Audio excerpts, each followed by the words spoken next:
Alors, ce matin, laissez-moi vous parler du rapport CAP sur nos familles, mais surtout de le mettre en contexte tout d'abord avec notre plateforme électorale. La plateforme électorale de la coalition est très, très claire. Nous sommes là pour protéger les familles. Nous sommes là pour gérer mieux le gouvernement, de retourner, en fait, des impôts, de baisser les taxes. Alors, lorsque M. Legault, l'an dernier, m'a demandé avec une équipe de préparer le rapport CAP sur nos familles, j'étais excité parce que je me suis dit, bon, enfin, on est capable de positionner ce travail-là à l'intérieur du grand programme de la coalition. Alors, laissez-moi prendre quelques minutes ce matin pour vous parler du travail que nous avons fait là-dessus et qui me fait un grand plaisir de vous résumer. En fait, nous avons regardé avec une équipe d'experts pendant à peu près 9 mois. On a parcouru le Québec, on s'est promené, on est allé voir qu'est-ce qui manquait pour qu'on puisse retrouver confiance en nous et aussi donner un répit aux familles. Ce qu'on a trouvé rapidement, c'est que les gens avaient deux préoccupations. Il y avait une préoccupation d'être énormément taxés, puis taxés pas uniquement du côté de l'impôt, mais du côté des taxes, des permis et de toutes sortes, et qu'on devait trouver des solutions à ça. Mais les gens nous disaient en même temps, et c'était très clair, ils disaient, on paye beaucoup, mais on n'a pas les services, on n'a pas accès aux services, ce qu'on appelle l'accessibilité, c'est-à-dire que lorsqu'on va dans des salles d'attente dans un hôpital, lorsqu'on attend pour avoir nos enfants sur une liste de garderie, les gens n'ont pas l'accessibilité. Alors, le travail que nous avons fait au cours des 9 derniers mois, il est très, très simple, c'est de regarder dans la gestion du gouvernement comment on peut faire mieux et pour que l'essentiel de ces bénéfices-là puisse être passé, en fait, aux familles. Alors, il y a 3 grands axes, si je peux vous résumer, parce que je suis certain que vous êtes excités d'aller lire ce document-là de 60 pages qui est excessivement intéressant, mais que vous pouvez aussi lire dans le sommaire de 3-4 pages. Alors, vous aurez le choix de prendre la grande méthode ou la petite méthode. Mais dans les deux cas, ce que je veux vous dire sérieusement, c'est qu'il est absolument possible de faire cette amélioration-là dans la gestion de l'État de 3 façons. Premièrement, nous avons annoncé clairement qu'il fallait faire un gel de la fonction publique. Nous avons aujourd'hui environ 570 000 employés de l'État qui font leur possible, mais cette augmentation-là du nombre d'employés, elle est phénoménale. Depuis 2003, lorsque le Parti libéral a pris le pouvoir, on a parlé en fait de 70 000 personnes de plus en 10 ans. Et nous, on trouve que cette augmentation-là doit arrêter et c'est pour ça que nous avons annoncé ces mesures-là. Ce qu'on a fait cependant, et vous le lirez dans le rapport, c'est très, très clair, on dit qu'il faut baisser le nombre de personnes qui sont dans l'administration, mais augmenter le nombre de personnes qui sont en première ligne pour, en fait, avoir un gel du nombre d'employés total dans les 4 premières années. Donc, première mesure, gel du nombre d'employés de l'État. Deuxième mesure, qui est tout aussi importante pour les coûts que pour l'accessibilité dont je parlais tout à l'heure, c'est-à-dire de ne pas avoir peur de questionner nos façons de faire. Nos façons de faire, ça veut dire de regarder autrement les dossiers d'informatique dans lesquels le gouvernement a mis une fortune et pas toujours de la bonne façon. Donc, il y a beaucoup d'argent qui s'est perdu dans les dossiers informatiques. Nous, on suggère de gérer ces dossiers-là autrement.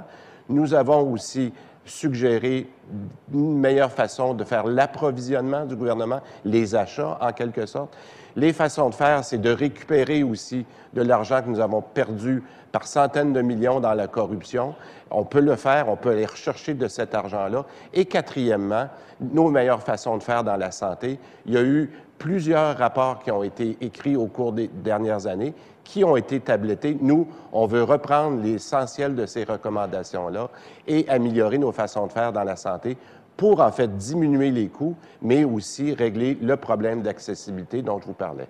Et la troisième façon, le troisième axe de notre rapport, c'est très, très clair qu'il faut re-questionner et diminuer les crédits d'impôt qui sont donnés aux entreprises qui sont beaucoup trop généreux. On parle de l'ordre de 450 millions juste dans les crédits d'impôt. On sait qu'en Ontario, pour une population plus grande, on donne 2 fois moins de crédits et ces crédits-là, en fait, donnent encore moins d'activité économique au Québec. Donc, ce qu'on veut dire, il ne faut pas avoir peur de les re-questionner. Chacun doit faire son effort. Donc, l'ensemble de ces 3 mesures-là, et je les répète, le gel du nombre d'employés de l'État, re-questionner nos façons de faire, j'en ai nommé 4, et aussi de questionner les crédits d'impôt. Ces 3 axes-là nous permettent de faire 2 choses, de diminuer la taxe santé, de diminuer la taxe scolaire, qui fait qu'au bout de 4 ans, on aurait éliminé, c'est ça la bonne nouvelle, on aurait éliminé ces 2 taxes-là. Ces 2 taxes-là représentent environ 2 milliards de dollars qu'on retourne aux contribuables sur les 4 ans. La bonne nouvelle de ça, c'est que seulement le gel des employés de l'État dont je vous parlais tout à l'heure finance 2,5 milliards. Alors, seulement avec la première mesure, on est confiant de vous dire qu'aujourd'hui, c'est un engagement que l'on prend qui est solennel. Moi, je le prends personnellement avec M. Legault, de nous engager à éliminer la taxe scolaire, éliminer la taxe santé sur un horizon de 2 ans avec la première mesure.